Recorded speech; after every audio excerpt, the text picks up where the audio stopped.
Falamos a semana passada que iríamos começar um estudo, uma mensagem falando sobre o casamento da igreja. A igreja vai se casar. E essa mensagem eu pensei nós trazermos pelo menos 3 pontos específicos. Primeiro é falar sobre o estado da igreja hoje. Como é que essa igreja está hoje? Se nós estamos falando de casamento e ela é a noiva, nós precisamos então falar de como essa noiva está. Depois falarmos como o noivo está adornando, que é a palavra que é usada por Paulo aos Coríntios, como é também usada pelo profeta Ezequiel, que é o texto que nós vamos usar. Como a noiva está sendo adornada, que na nossa linguagem seria, diremos, o dia da noiva, né? O dia em que a noiva está lá se maquiando, né? Pensando em todos os benefícios para que ela venha se apresentar diante do noivo bem, né? Então essa seria a segunda mensagem. E a terceira mensagem é o casamento propriamente dito. E com que base eu estou dando essas explicações para entender por que nós vamos falar sobre isso? Com que base nós vamos encontrar essa afirmação do casamento? Está lá nos últimos capítulos de Apocalipse, quando o Senhor diz que preparou uma boda do Cordeiro e que a igreja, a sua noiva, estava preparada. Se ela estava preparada para o casamento, é sinônimo de que houve aí um processo de tratamento, de acompanhamento, para que venha se dar esse casamento de forma concreta, não é? Inicialmente eu coloquei ali na mensagem, se você puder colocar, irmão, eu coloquei na mensagem para hoje o estado da igreja. Só que para falar sobre o estado da igreja, um domingo só é muito pouco, porque o estado da igreja está um estado difícil. E a gente precisa falar sobre todas essas facetas pelas quais a igreja se encontra nessa condição que está hoje. E é interessante que quando a gente está falando sobre igreja, a gente está falando da gente. A gente está falando de você, de mim. E se não houve ainda o casamento com Cristo, e se a igreja, o seu estado hoje, é um estado que ainda não agrada ao noivo, por isso que não se deu o casamento, nós precisamos entender qual é esse estado. E aí o Senhor me deu 2 textos. O primeiro é o texto de Mateus capítulo 25, que nós vamos falar hoje. E era o único dia que eu pensei em falar sobre o estado da igreja, mas eu penso que a gente precisa acrescentar mais um dia, que é o outro dia que nós vamos falar sobre Ezequiel capítulo 16. E aí vocês podem inclusive já ler esse texto, se Deus quiser, para o próximo domingo, que vocês vão encontrar ali qual é o estado que a igreja se encontra, em Ezequiel 16. Essa mensagem de hoje tem a ver com a parábola das 10 virgens, e que eu acredito que vocês já ouviram muito falar sobre ela. Eu também já ouvi, já preguei várias vezes, mas o Senhor nos chama a atenção para que a gente possa olhar para esse texto de novo e identificar, a partir dessa parábola, como a igreja se encontra. E eu quero fazer um paralelo. Como a igreja se encontra e como ela deveria se encontrar. Ou qual é o seu estado e qual deveria ser o estado que a igreja deveria estar vivendo hoje, olhando para alguns históricos aqui desse próprio texto da parábola das 10 virgens. Mas eu confesso para os irmãos que a gente precisa orar antes de ler o texto, porque eu tenho sentido uma opressão aqui, uma coisa pesada, sabe? Um culto pesado, e culto não pode ser pesado, tem que ser um culto leve, tem que ser uma coisa que traga alegria, celebração, e eu tenho sentido isso, até mesmo para falar aqui inicialmente, eu estou sentindo que o negócio meio amarrado, e Jesus ele não amarra, ele solta, ele liberta, ele restaura, e tudo que vem amarrando, prendendo, não é coisa de Deus, e nós não podemos aceitar isso, como também eu não posso fazer isso sozinho. Nós estamos aqui como igreja, então você pode fazer isso. Você pode começar a usar a palavra do Senhor no Evangelho de João, capítulo 6, 2 versículos. O 32 diz: conhecereis a verdade vos libertará. O 36 diz: pois se o Filho vos libertar, verdadeiramente sereis livres. Pega esse texto e diz: Senhor, é a tua palavra. Eu quero que o Senhor, em nome de Jesus, estamos por misericórdia e graça pedindo ao Senhor para que o Senhor libere. Se é de ordem física, se é de ordem de espaço, se é alguma coisa forjada, se é algum plano do diabo para trazer um desânimo, desmotivação, angústia, repreenda e diga: Senhor, a tua palavra nos liberta. Abra a boca, irmãos. Começa a orar. Repreenda essa parte da elétrica, essa parte que está acontecendo da hidráulica, o que está acontecendo, o que está trazendo incômodo. Também, se alguma coisa na sua vida pessoal está incomodando, está te angustiando, repreenda, diga: eu não aceito isso, e Jesus me trouxe liberdade, me trouxe um tempo de estar vivendo com liberalidade, com generosidade, com alegria, com celebração. Eu repreendo em nome de Jesus, Senhor, na autoridade que o Senhor nos deu, e como igreja nós desligamos toda opressão, toda arma forjada, todo plano, toda arquitetura de Satanás e dos seus súditos contra a vida dessa igreja, contra cada vida, cada família, cada homem, cada mulher, cada criança. Nós neutralizamos e desligamos a ação de Satanás e declaramos que todas as vezes que você se levanta contra a igreja, as tuas armas não prosperarão, porque maior é o que está em nós do que o que está no mundo. E nós declaramos: pega a tua bagagem e saia em nome de Jesus. Se há alguma coisa na vida dos meus irmãos que está tentando trazer essa amarra, essa angústia, esse cansaço, esse desânimo, eu estou lhe dizendo agora no nome de Jesus, nesse nome que todo joelho se dobrará, que toda língua confessará, esse nome que está acima de todos os nomes, eu digo: você está falido, você está desfeito, você está desligado, na autoridade no nome de Jesus. E a igreja liga na terra dizendo: glória a Deus. Aleluias. A oração faz coisas extraordinárias. Vocês têm exemplo disso? Então ore mais. Você tem exemplo, ore mais. Porque quanto mais a gente vai estar orando, mais a gente vai estar aprendendo a experimentar o que Deus é capaz de fazer. E ore que antes de começar o culto há sempre alguém que está orando, né? A gente precisa orar mais. Precisamos orar mais. O estado da igreja hoje. O texto. Eu estou nervoso, viu, irmãos?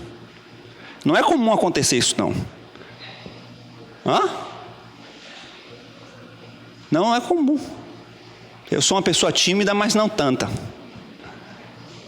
Mas é porque a gente sente que alguma coisa não está funcionando bem. Não estava. Não é? Eu estou falando isso em relação à igreja, mas se alguma coisa não está funcionando bem na sua vida, não aceite não. Diga: Senhor, alguma coisa não está funcionando bem. Se examine para saber se você está dando lugar. Se você se examinou, se autoavaliou, percebeu que não está acontecendo nada com você, então, Senhor, é alguma coisa no mundo espiritual. E eu repreendo isso. E não tem nada a ver com prova, com luta, não. É coisa que você percebe assim: isso não é normal. É alguma coisa que não está, é fora do comum. Entendeu? Os irmãos estão entendendo o que eu estou falando, né? E acontece isso. Não, uma prova, uma luta, você percebe aquilo ali é ordem comum e tal, mas tem uma situação aqui que você sente aquela coisa, né? Tem que repreender, dizer: Senhor, eu não aceito isso em nome de Jesus. Repreender e caminhar. Tem que estar aprendendo juntos.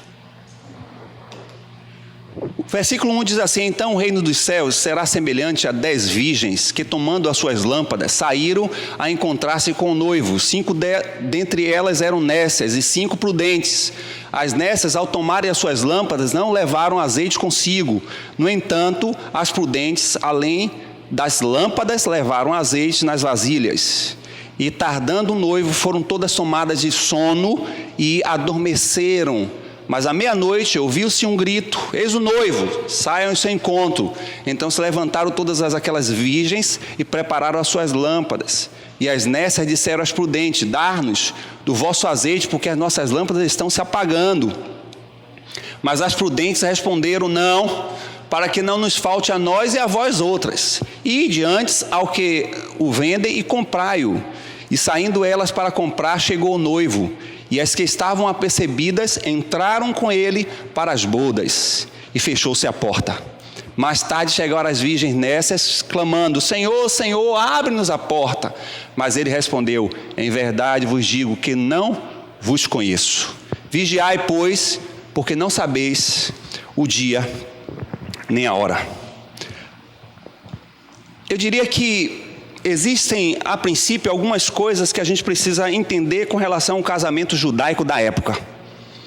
E essas coisas que a gente precisa entender em relação ao costume judaico da época vai fazer uma conexão clara de que tempo nós estamos vivendo nesse processo de casamento. Casamento da noiva, igreja, com o noivo, Cristo. O primeiro processo que nós vamos encontrar, eu vou colocar aqui pelo menos todas as etapas para a gente estar ganhando tempo. O primeiro passo que a gente vai encontrar, a primeira etapa, é o que é chamado dentro da visão judaica de despósio,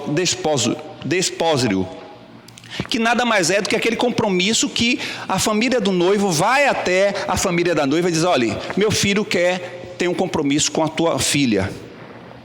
Normalmente isso é uma cultura judaica muito machista, voltado mais para a questão do homem. Então é a família do homem que vai e faz isso. E ali, teoricamente, já é uma promessa. Teoricamente, acredita-se que José e Maria já tivessem em um nível mais elevado, que já tivesse passado por esse processo, que a família de José já tivesse ido até a família de Maria e já tivesse firmado esse compromisso. A segunda etapa é a etapa do dote, que até pouco tempo aqui no Brasil tinha isso, e que graças a Deus acabou, graças a Deus. E esse dote era dado para tentar reparar, não era para comprar a filha de ninguém, mas era para reparar aquilo que ia se perder. Os pais iam perder a filha, então para reparar esse tempo que a família ficaria sem aquela filha, era dado o dote. Também não se tem registro de José e Maria com relação a isso. Teoricamente, ele já tivesse passado por esse período também, da família de José ter dado o dote com relação a Maria. Eu estou fazendo a comparação de Maria, mas você também pode pegar a comparação de Isaac. Isaac de quem?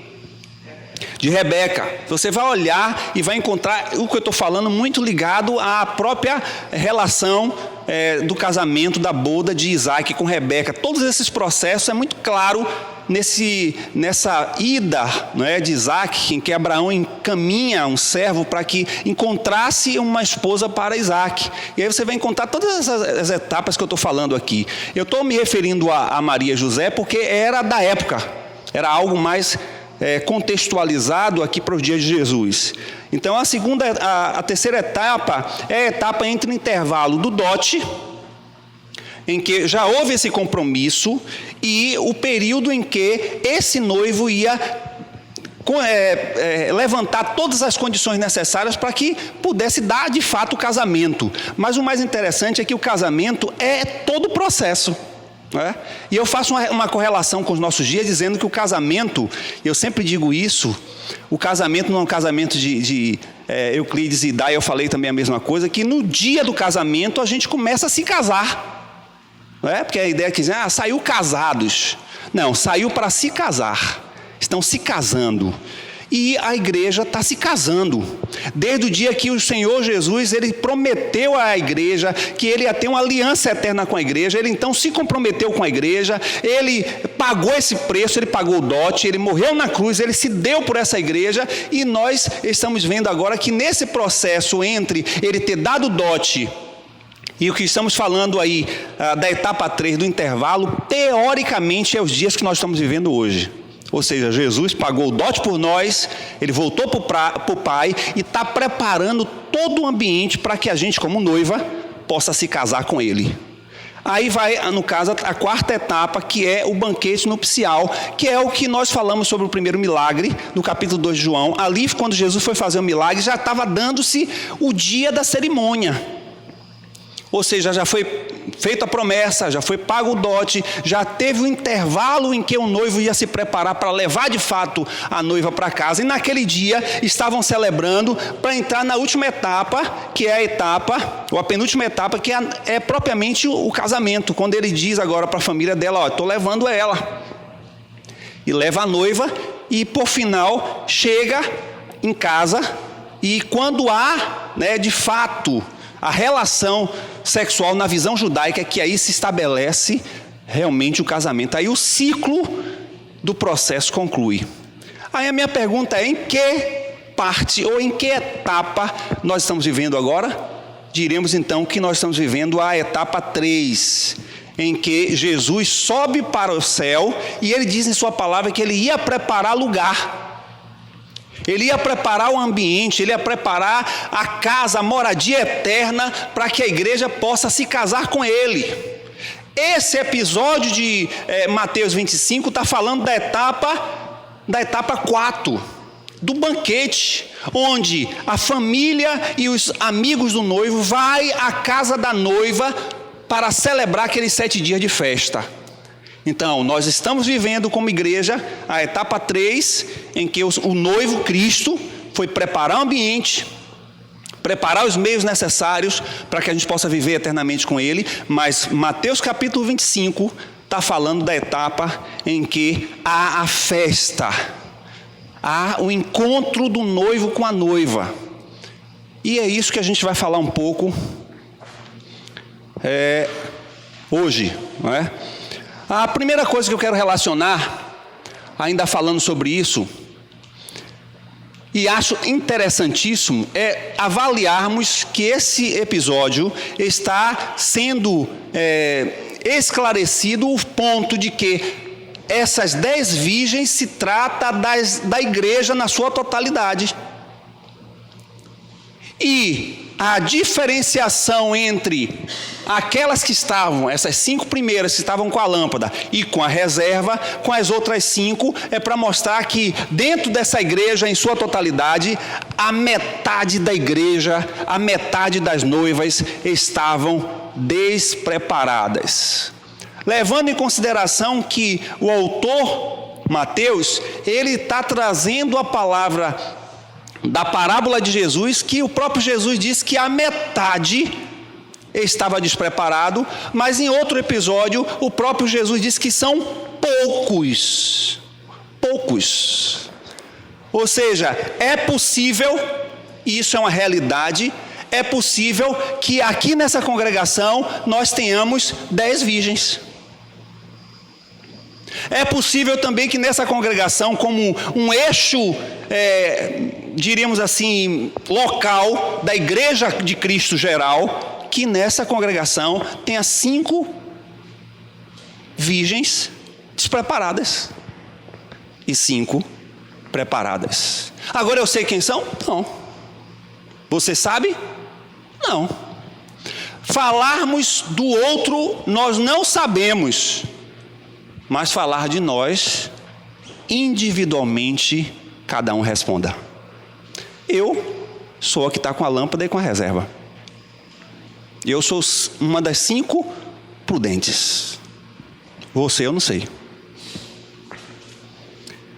O que é que a gente vai avaliar desse episódio que descreve, de fato, o estado da igreja hoje? Eu fiz um quadro, que esse quadro vai trazer esse comparativo. Primeiro, o quadro vai mostrar as nécias e as sábias, como também vai mostrar aquelas que estão, de fato, vivendo como igreja e as que não estão vivendo como igreja. E subentende que as que estão vivendo o modelo que é a igreja de Cristo, essas são as sábias, lógico. E as que estão fazendo o contrário são as que não são prudentes, as que não são preparadas. E aí então eu queria que os irmãos olhassem para esse quadro. E eu vou colocar o quadro completo para a gente ter uma noção texto por texto. E eu queria então que cada um lesse a sua parte. Vamos lá. Eu vou pedir para os irmãos da direita falar número 1, do lado da margem da cor azul, vamos dizer assim, e os irmãos do lado esquerdo, do meu lado esquerdo, vai ler um por um a parte da cor preta. Então, os irmãos aqui da minha direita? Não, só o sono. E a igreja cá? A igreja lá, 2.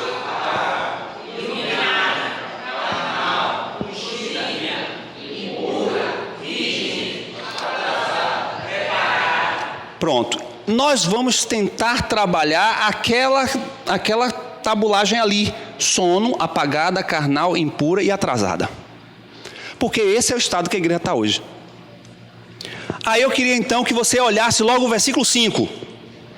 Vamos para o primeiro. E tardando o noivo, foram todas tomadas de sono e adormeceram. Aí nós vamos olhar que a igreja despreparada, ela está dormindo com umas virgens nécias. E isso significa o quê? Que ela está descansada com relação à sua vida com Deus.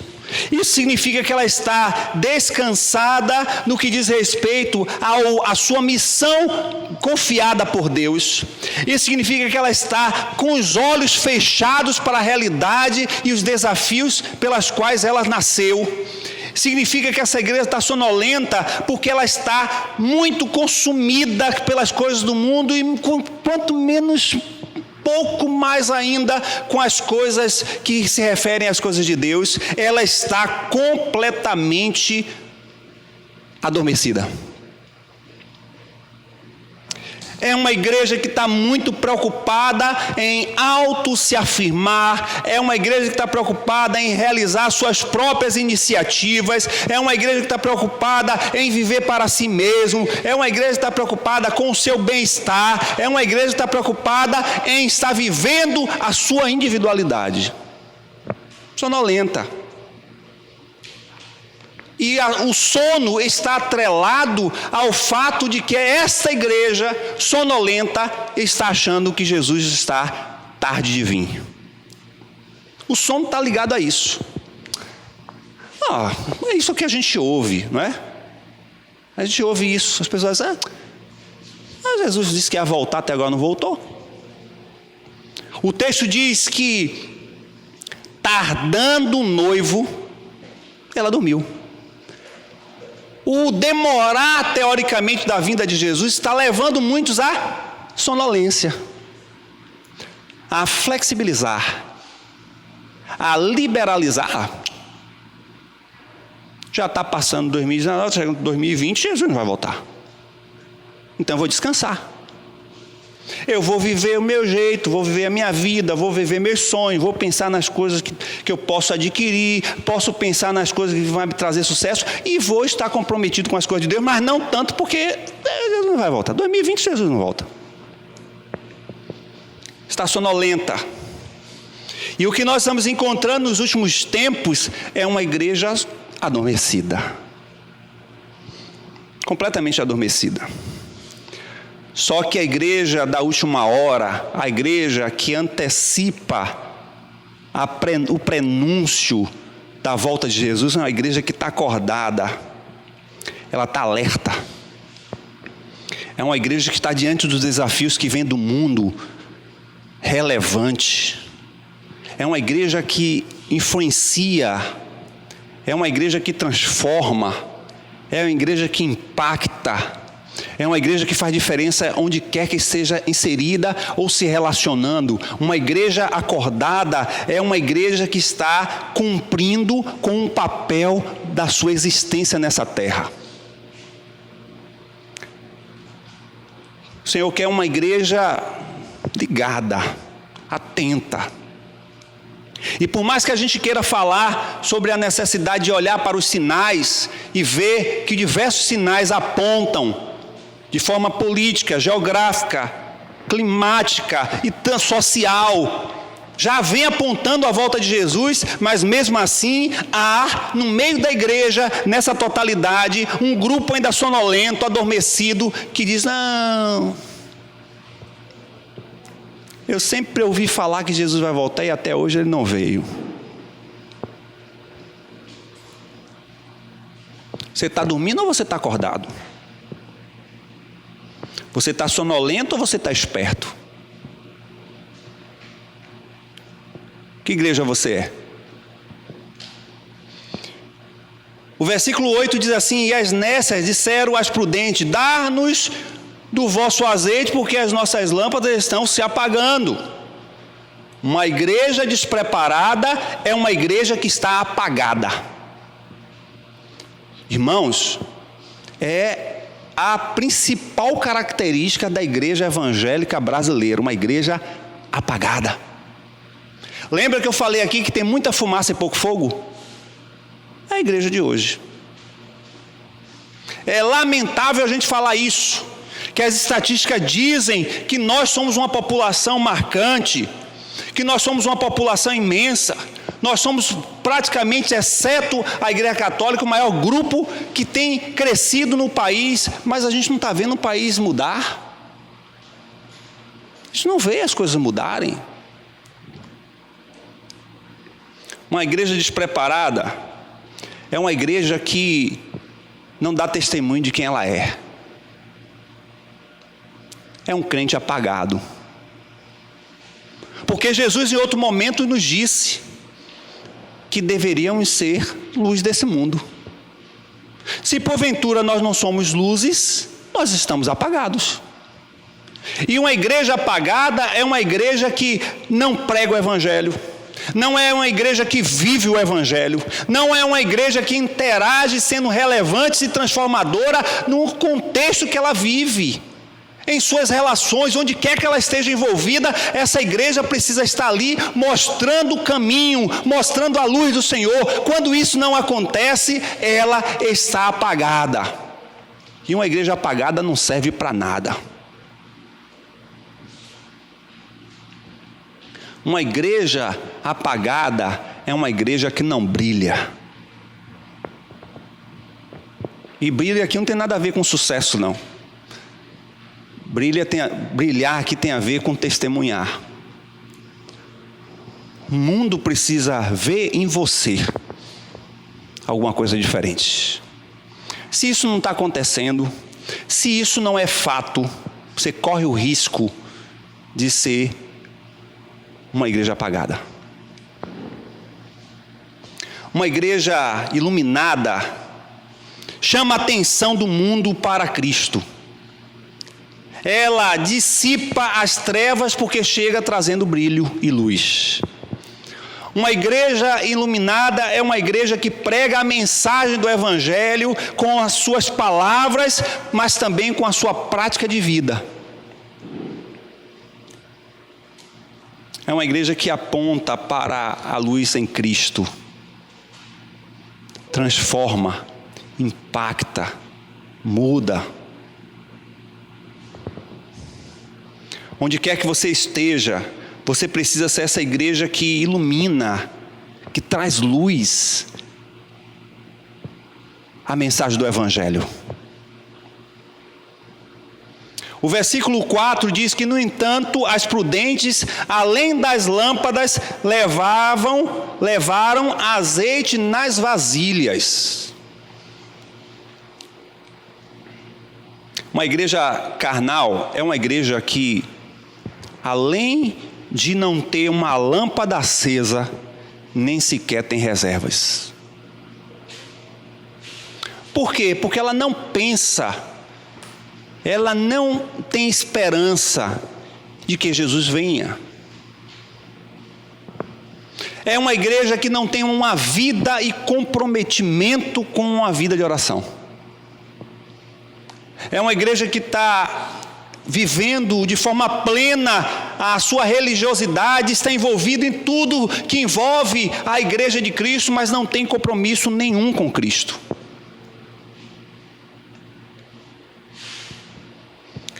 É uma igreja que absorve com muita facilidade todo o modismo, todas as tendências, todas as dinâmicas da sociedade e do mundo, absorve com muita naturalidade.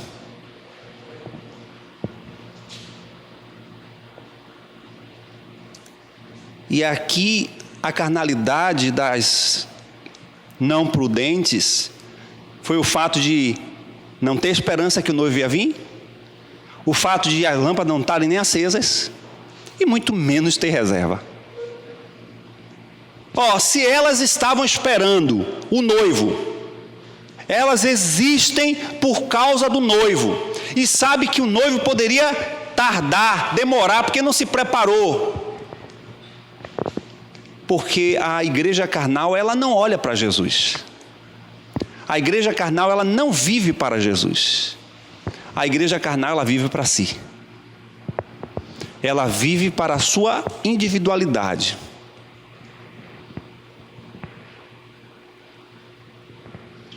As pessoas querem se relacionar com Deus para que Deus possa saciar as suas necessidades. As pessoas se envolvem com as coisas de Deus pelo que Deus pode fazer. É uma relação pelas suas mãos. O que Deus pode fazer com suas mãos, eu me relaciono, mas não se relaciona com o coração. E é notório que no meio dessa igreja, das 10 virgens, nós estamos encontrando pessoas com características de igreja carnal.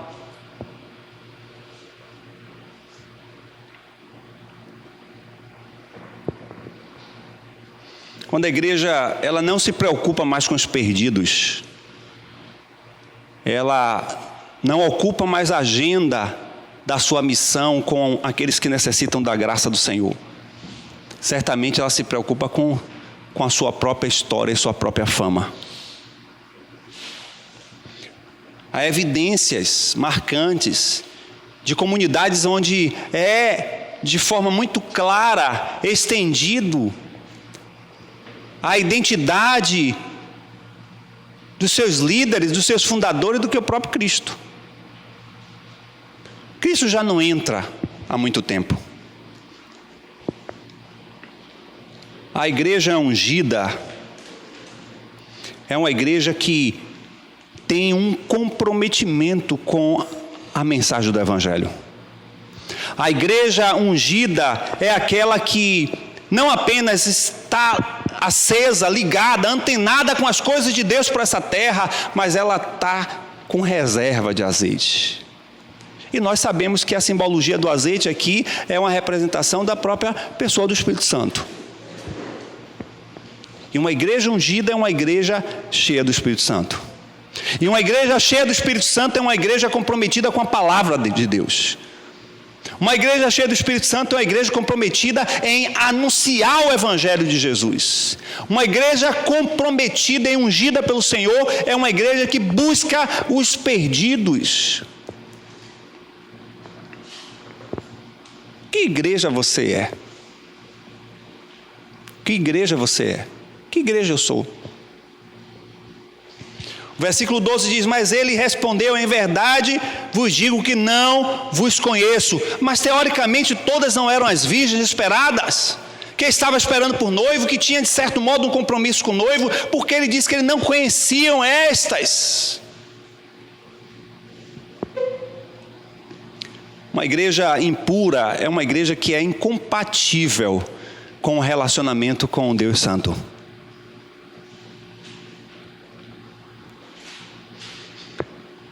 E por mais que a gente acredite que não, mas a gente está encontrando muitas injustiças na própria igreja.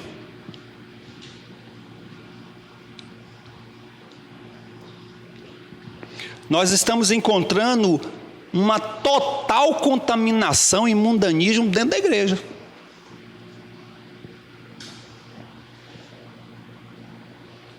É uma igreja completamente parecida com o mundo.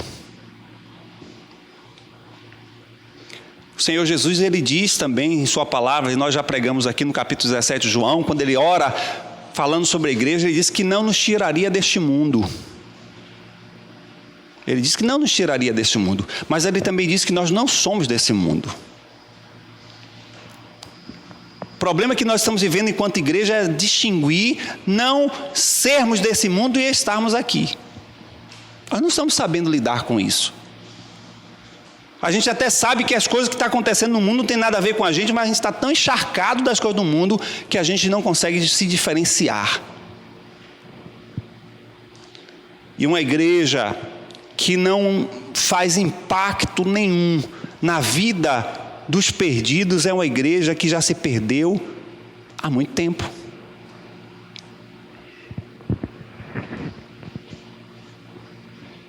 A virgindade da igreja tem a ver com a sua relação com o noivo. É por isso que eu acredito que o estado que nós estamos vivendo agora é um estado que não estamos ainda preparados para a volta de Jesus. Embora que as evidências e os sinais descrevam que ele está cada dia mais próximo.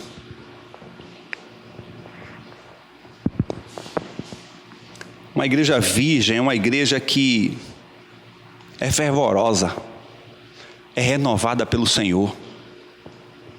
É uma igreja que está comprometida em combater a injustiça, seja em que campo for. É uma igreja que defende o evangelho da verdade de Cristo. É uma igreja que está disposta a pagar o preço até de perder a sua própria vida em fidelidade, integridade, compromisso com a pregação do evangelho. Não é uma igreja camuflada, mas é uma igreja pura.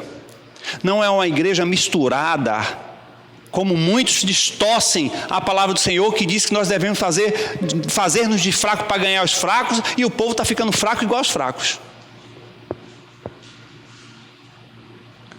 É uma igreja que está mais a cara do mundo do que a cara de Cristo.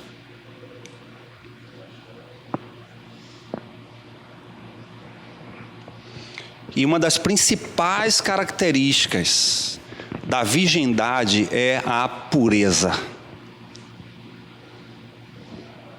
E a pureza aqui está sendo representada pela santidade da igreja. A não contaminação da igreja com as coisas desse mundo e com as coisas de si mesmas.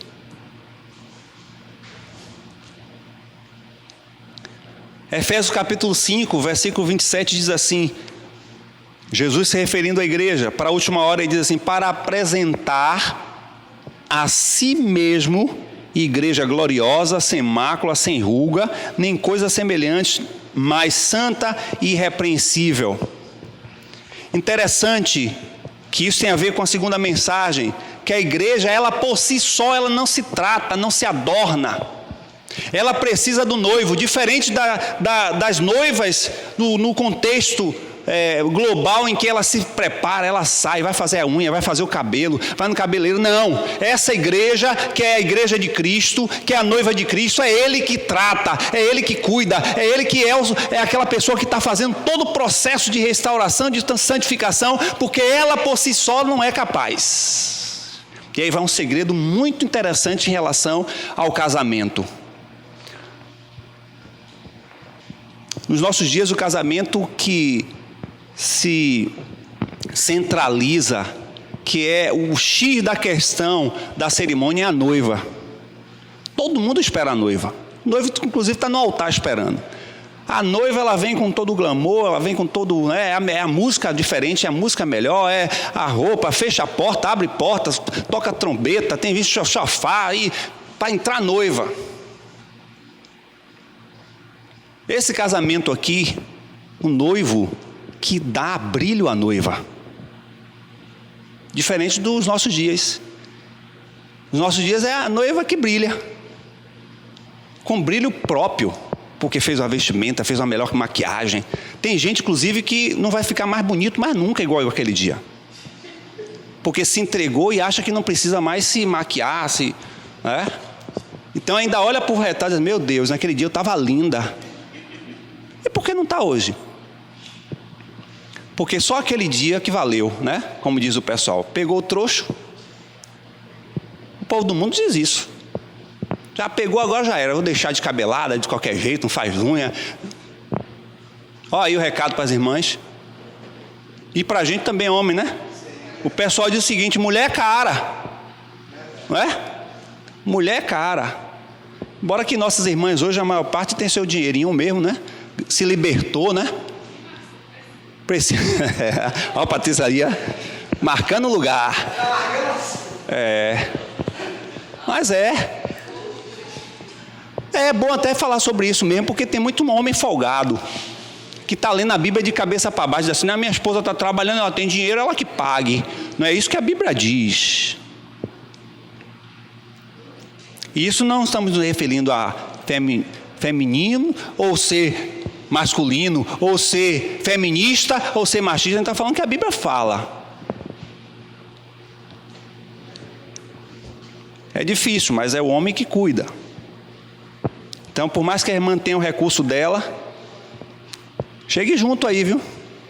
Não quer uma noiva todo dia? Não quer acordar com a noiva todo dia? Então, banque. O brilho da noiva é por causa do noivo. A igreja só vai ser formosa, bonita, sem ruga, sem mácula, porque o noivo é santo. E ela brilha por causa do brilho dele.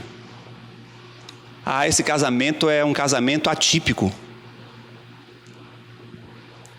É atípico porque a própria noiva espera ele chegar. Eu não estou fazendo analogia aí, irmãos, o que muita gente aí faz no casamento, né?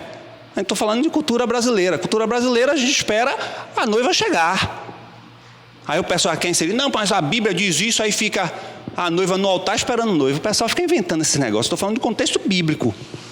Eu estou falando de simbologia bíblica. Porque se nós vamos pegar essa simbologia e botar como prática, nós vamos pegar todas as outras. Você já foi para algum casamento assim? Eu já fui em um casamento assim que a noiva estava lá. Eu disse: está tudo invertido aqui? Não, porque é a cultura judaica, então vamos trazer a cultura toda. Só pega só o que interessa? Não, a gente vive na cultura brasileira, baiana, soteropolitana. E aqui diz o quê? Que é o noivo que está no altar esperando a noiva. Mas o pessoal quer inventar. Eu questiono sempre os adventistas falando isso. Você quer guardar a lei? Então vamos guardar as 613 leis. 2, 3 não serve. Se você guardar as 613, eu vou ser adventista. Como eu sei que eles não vão guardar, aí fica exigindo guardar isso, guardar aquilo, não comer comida contaminada, guardar o sábado. E vamos ver, cadê as outras? Não é por lei não, irmãos. Por lei ninguém é alcançado. É pela graça. A lei diz, inclusive, que a gente não ia alcançar a graça. A lei diz, inclusive, que a gente não ia ter capacidade de ser salvo. A lei diz que a gente não é capaz de se salvar. Por isso que entra a graça. Aí o texto no versículo 11 diz: mais tarde chegaram as virgens nécias, clamando: Senhor, Senhor, abre-nos a porta. Parece que eu estou vendo certos crentes nesse episódio aqui.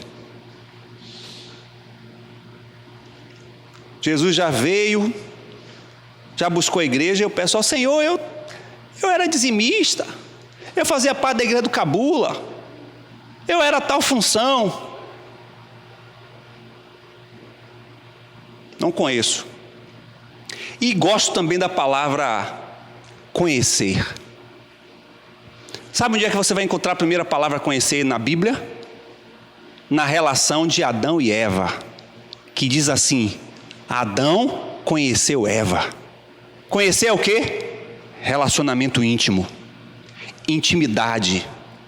E quando o Senhor diz: eu não vos conheço, o Senhor está dizendo: eu não tenho intimidade com você, você não sabe quem eu sou, eu não sei quem você é um estranho para mim. Ao contrário da igreja prudente, ele diz: venha fulano, e vai chamar pelo nome, porque ele diz que ele conhece as suas ovelhas e ela as conhece.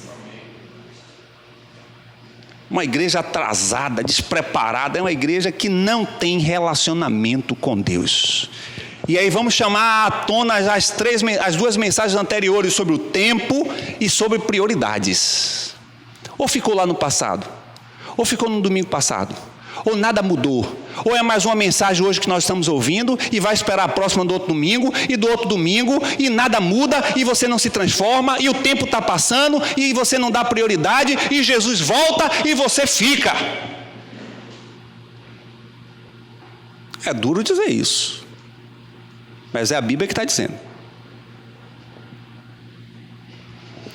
Uma igreja atrasada, uma igreja despreparada, é uma igreja que não é comprometida com Deus.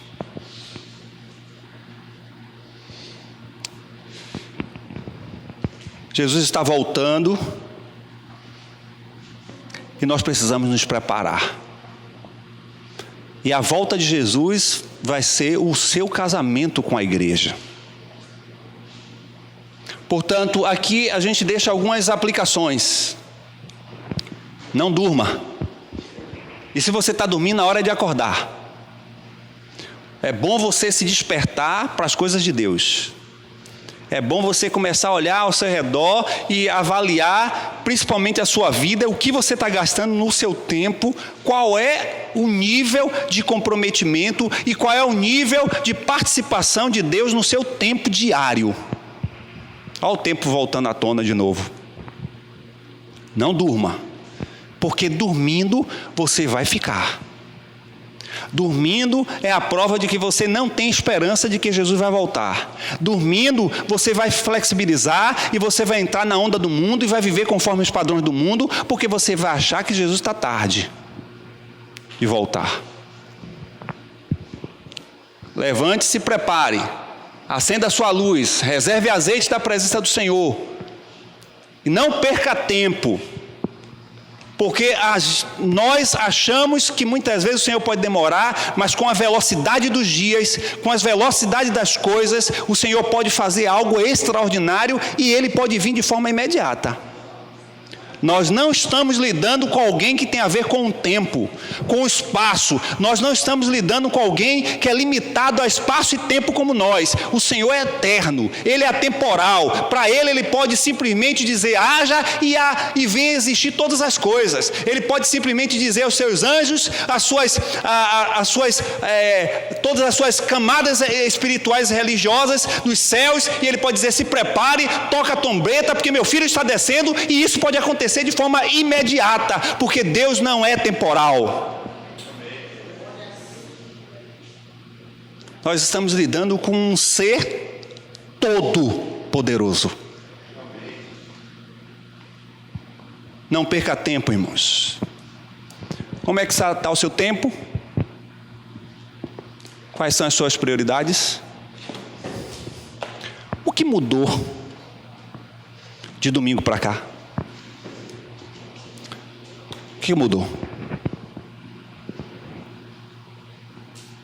Alguma coisa precisa mudar. Ah, pastor, não mudou nada não. Eu quero lhe dizer que você está correndo o risco de ser uma igreja despreparada. Ah, mudou 10%. Pelo menos mudou. É preciso fazer alguma coisa. A Irani foi lá com as crianças, não foi?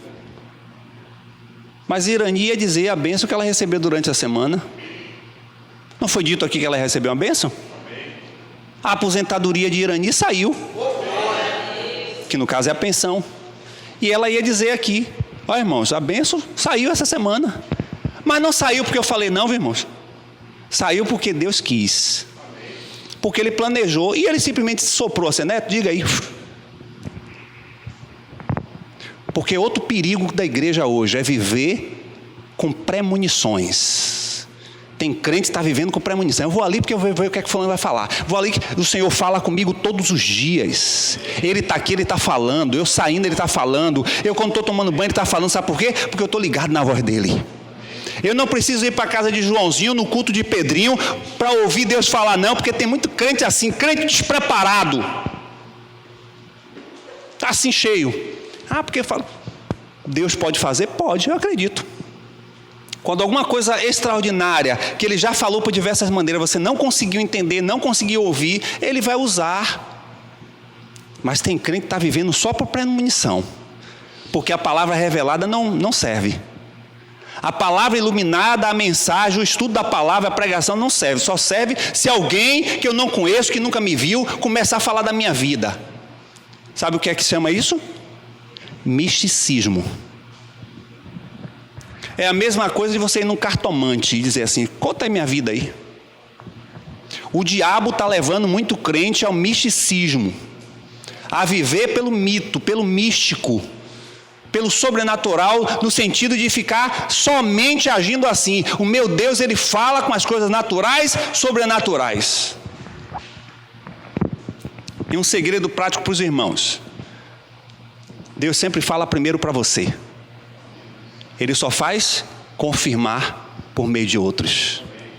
Que pode ser a sua palavra, pode ser um louvor, pode ser um abraço do irmão, pode ser alguém que você não conhece mesmo, pode ser uma situação, uma circunstância. Nós estamos falando de um Deus multiforme graça, de formas diferentes Ele pode agir, mas primeiro Ele fala para você. Então não falou para mim, eu vou ficar atrás, vou aqui, vou acolá. Crente menino, imaturo, despreparado, não tem comprometimento com Deus. Você já fez sua devocional hoje? Já fez sua devocional hoje? Se não fez, ainda tem tempo, o dia tem 24 horas. Já eliminamos aí 12 horas do dia, temos mais 12 horas. Na sua devocional, de forma poderosa, extraordinária e sobrenaturalmente, Jesus vai falar com você. Ah, não, mas eu prefiro que eu passe na rua e alguém fale. Olhe, o diabo também fala. Ele falou com Jesus. Olhe, o diabo fala e fala a palavra de Deus. Ele também falou com Jesus. O diabo fala a palavra de Deus e fala a coisa que você precisa ouvir. Ele falou com Jesus. Ele sabia que Jesus estava com fome. Isso pode transformar em pão. A sua fome pode ser matada pela palavra do diabo. E que vem com um gosto e um sabor maravilhoso, mas é engano. Cuidado, irmãos.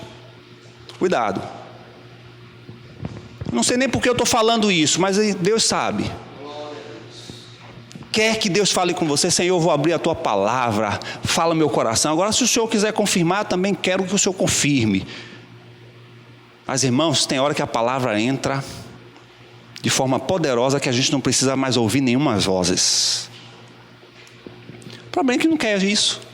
A gente não quer ouvir a voz pura, direta. John Tudor, ele disse que quer ouvir a voz pura e direta de Deus, abra a palavra. A gente quer ouvir tangentes. Aí vai ali, vai acolá.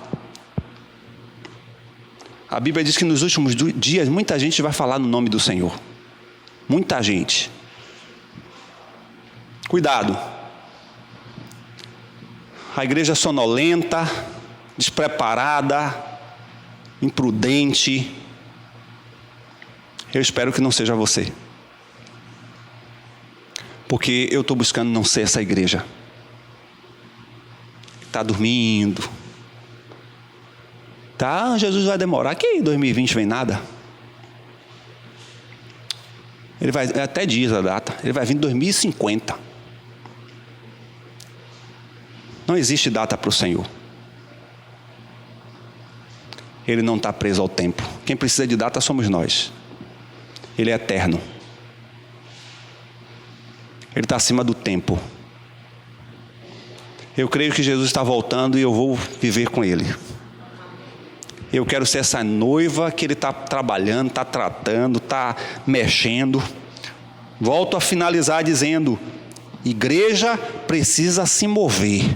Igreja parada é uma igreja morta. E se mover de que maneira? De forma transformacional. Alguma coisa precisa acontecer entre os cultos de hoje para o próximo domingo. Alguma coisa precisa acontecer na tua vida. E Deus não é Deus que trabalha apenas a questão espiritual.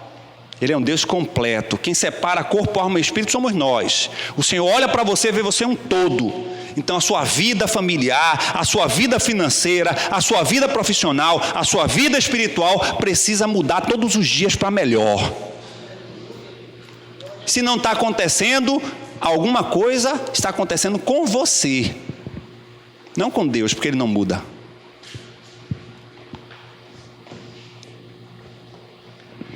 Abaixa a sua cabeça que eu vou abaixar a minha. Se examine aí rapidinho e avalie que igreja você é.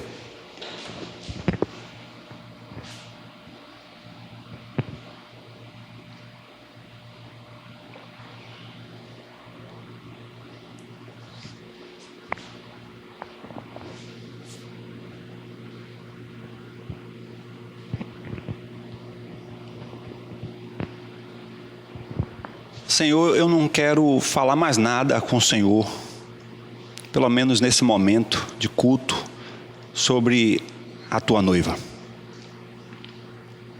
Quem mais sabe como ela se encontra ao Senhor. Eu quero pedir ao Senhor misericórdia, perdão, graça. Senhor, não desista de nós. Não nos deixe, como diz a tua palavra no capítulo 1 de Romanos, que o Senhor deixou aquele povo em sua própria torpeza, até o cálice da tua ira se levantar contra esse mundo carnal. Não nos deixe, Senhor. Interage conosco. Nós queremos esse casamento. Senhor, o Senhor prometeu casar conosco. Eu sei que o Senhor é que tem sido fiel. Nós é que somos infiéis diante do Senhor. Mas não desiste, Senhor, de nos alcançar e nos adornar. Ó Pai, nós nos desarmamos nesse início de tarde em dizer que é difícil mesmo, é muito difícil em algumas áreas da nossa vida a gente mudar. Mas Pai, por amor a vivermos na eternidade com o Senhor, faz o que for necessário para arrancar de nosso meio e de dentro de nós aquilo que não tem sido coisa que te agrade. Todos nós. Não há aqui um justo se não for pela tua graça. E precisamos, eu digo precisamos porque não há em nós aqui ninguém que tenha capacidade de mudar o outro. Mas nós sabemos que o Senhor pode. Pai, eu estou fazendo essa oração com um coração contrito. É com o coração aquebrantado, dizendo: Senhor, meu desejo é que ninguém se perca. Mas eu não posso fazer além daquilo que o Senhor tem me designado. E misericórdia se eu não estou fazendo de forma digna.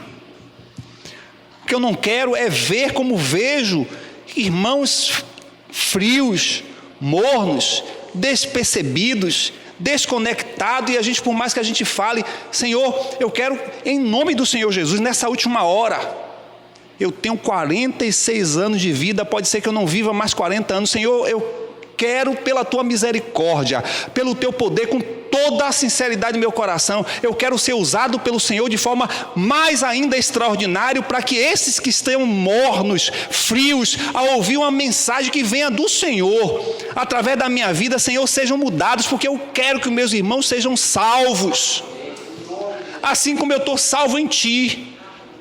E eu vejo, Senhor, que alguns estão caminhando desconectados, como uma onda sendo levado pelo mundo, e nem percebe, Senhor, não percebe que estão sendo levados com uma onda.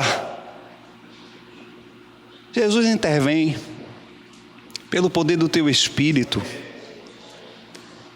destapa os ouvidos para ouvir a tua voz, libera o coração para que sejam tocados pela tua mão, vai em tuas entranhas e arranca tudo aquilo que está impedindo de uma relação mais profunda com o Senhor, porque a qualquer momento, a qualquer instante o Senhor pode voltar. Como vai ser triste, Senhor, ver alguns dos meus irmãos ficarem.